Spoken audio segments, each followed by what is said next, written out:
right, I'm going to do the trach care check off. Before I go in the room, I will grab or gather all my equipment, the sterile water, the hydrogen peroxide, the trach care kit, and you also need the nasal or the little suction kit to go into the inner cannula. So I'm going to enter the room here. Hello, I'm Tyler. I'm a respiratory therapist here at the hospital. I'm going to do your trach care today. So let me kind of get set up here. All right, I'm going to go wash my hands and get everything prepared because this is a sterile process. So during this, I'll make sure I got the suction close. I got oxygen close if I need to hyper-oxygenate the patient if they were on oxygen or anything. And then I will get them into the correct position. So I'm just going to position you here. All right, so that way when I'm suctioning and doing the trach care, that it is easy for me so I don't break sterile field, or when I'm suctioning I can be stable so I can pull out when needed. All right, so to start this process, I'm going to put some gloves on.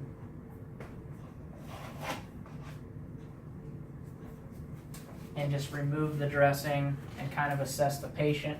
So first I'm going to assess the patient before to hear breath sounds and to kind of check their vitals, to do kind of initial assessment to see, if the suctioning, cleared up any lung sounds, and that during this process I can kind of watch their vitals trend as I'm suctioning to make sure I'm not destatting them.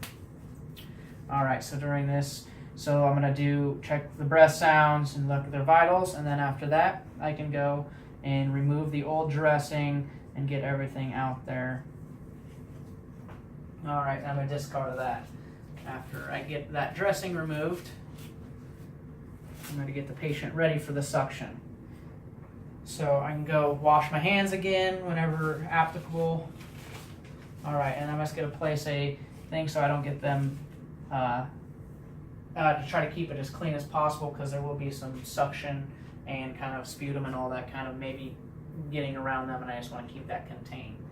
All right, so now at this process I'll get the suction ready for them to suction out that inner cannula, and then after I get the inner cannula suctioned out, then I can do the trach care, cleaning around it, taking out the inner cannula, cleaning it. All right, so I'm just going to get the suction already, and we'll get you suctioned out. So this is a sterile process, so try to keep it as sterile as it can.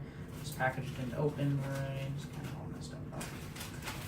All right, so I got the sterile package, and I'm going to try to only touch the corners and then go for the gloves. I'm going to try to get it on I'm going to get my dominant hand in there first.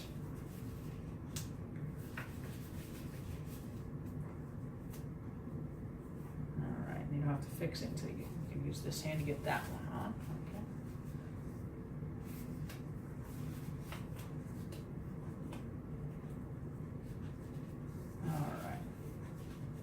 So now as I got my sterile gloves on, I'm going to remember that my right hand or my dominant hand will always be the sterile, and then my non-dominant I can use to exit the sterile field, such as to hook up the suction and to maybe remove anything or address anything else.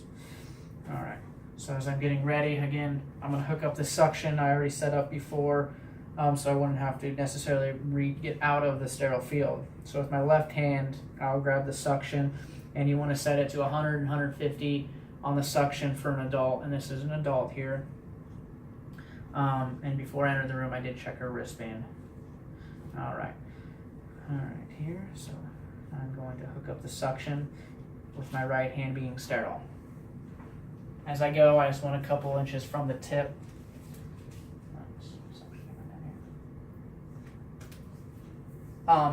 Couple inches from the tip, that way I can be stable, and I'm going to go in with inspiration here. All right, I'm just going to suction you. As they inspire or take a breath in, I'm going to go down until I feel resistance or that they cough. And as that happens, I'll pull back a little bit and I can continue to suction. And again, just kind of time it with the inhalations. You don't want to stay suctioning more than 15 seconds to desat them so that oxygen levels are low. After I got that suctioned out, I'll then throw this away in the proper place. So I'm done with the suctioning portion. I can get all ready for the actual trach care, taking out the inner cannula and cleaning. So let me get all this cleaned up. All right, I'm going to throw that and discard it. I'm then going to, again, wash my hands, making sure the patient's okay, and that their oxygen levels are good. And then I'll get ready for the trach care process. All right, and again, this will be another sterile field here. So again, I will make sure the patient's still in the correct position, everything that I can do to allow me to be in this sterile process, or sterile field. All right, I'm gonna get everything ready here. I'm gonna put my gloves, before I put my gloves on and all that, I'm gonna pour my peroxide and sterile water into the little space where I can put the inner cannula so it can be cleaned and decontaminated. All right, let me get the gloves on now.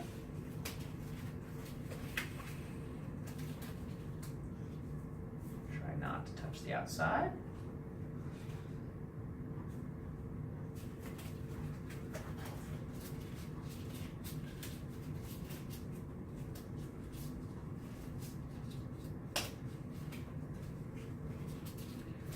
Alright, I'll set up another sterile field here. Okay.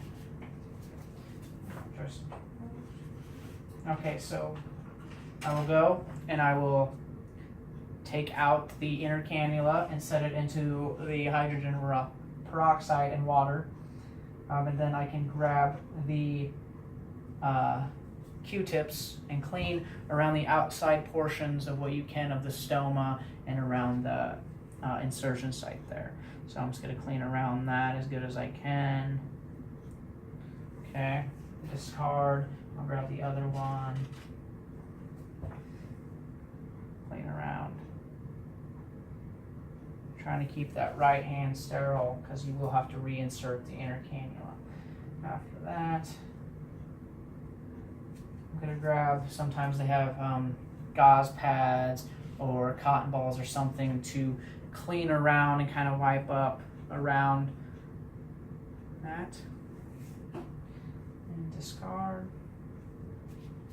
And after, I will grab the inner cannula with my sterile hand and insert it back in. Make sure it's in the proper position and locked in. All right, then again, I can clean all this up.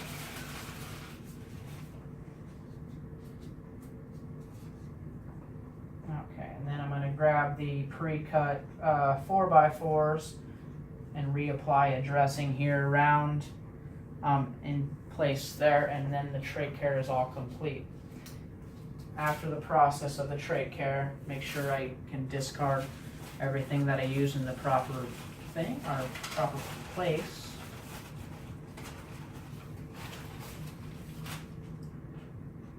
After I do that, make sure that you record, or I'll record how the trach dressings may have looked or smelled to make sure you know that there's no infection going on. After I kind of got the patient back into a better position, I'll then reassess her breath sounds and her vitals.